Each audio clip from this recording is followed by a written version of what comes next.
అందగత్తె కాబట్టే రాజావారు మెచ్చి చేసుకుంటున్నారన్న అహంకారం ఉండొచ్చుగా.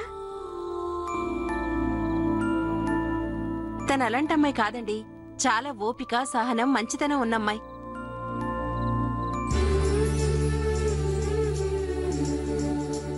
అత్తారింట్లో అడుగు పెట్టకముందుండే మంచి గుణాలు అడుగు పెట్టాక కూడా ఉండాలి.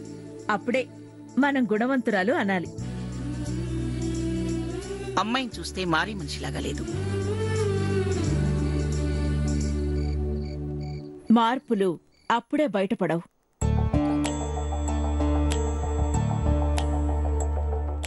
అతను తనవాడయ్యాక అంతా నాదే అన్న భావం రాకుండా ఉన్నప్పుడే డిసైడ్ అవుతుంది. అణుకువో మెలుకువో. ఏదన్నావని good selection Aditya. Thank you అండి. నమస్కారం అండి. నమస్తే నమస్తే. ఏం చంద్రలేఖ, ఎలా ఉన్నావు? బాగున్నాను. ఓ నీలాంబరి, నువ్వెప్పుడొచ్చా? ఆదిత్య పెళ్లి కదా, అందుకే ఒక నెల ముందు వచ్చుంటుంది.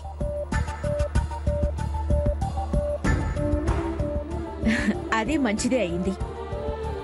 మళ్ళీ మళ్ళీ అమెరికాకు ఇండియాకు తిరగకుండా. సరే, ప్రోగ్రామ్ స్టార్ట్ చేద్దామా?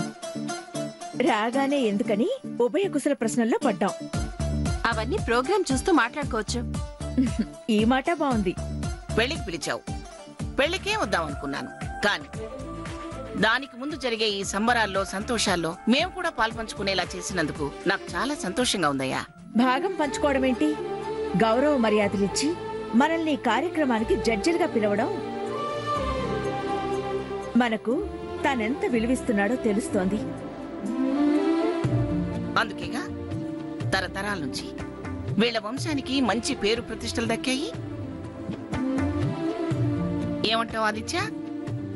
అంతా మీలాంటి పెద్దల ఆశీర్వాదం అండి. మనం కార్యక్రమం ప్రారంభిద్దాం. ఆదిత్య గారు, ఒక్క నిమిషం. ఏంటి, ఏదైనా పనుందా? లేదండి, నా బెస్ట్ ఫ్రెండ్ టీవీ యాక్టర్ రూప వస్తానంది. దారిలో ఉందంట, కొంచెం అందుకని. ఏంటి ధరణి, నీ ఫ్రెండ్ కోసం ఆగాలా? ఫంక్షనే వాళ్ళది, వాళ్ళకి సంబంధించింది. పెళ్లి కూతురు ఫ్రెండ్ కోసం ఆగితే తప్ప? పైగా టీవీ యాంకర్ అంటోందిగా, రానివ్వండి, కలర్ఫుల్ గా ఉంటుందిగా.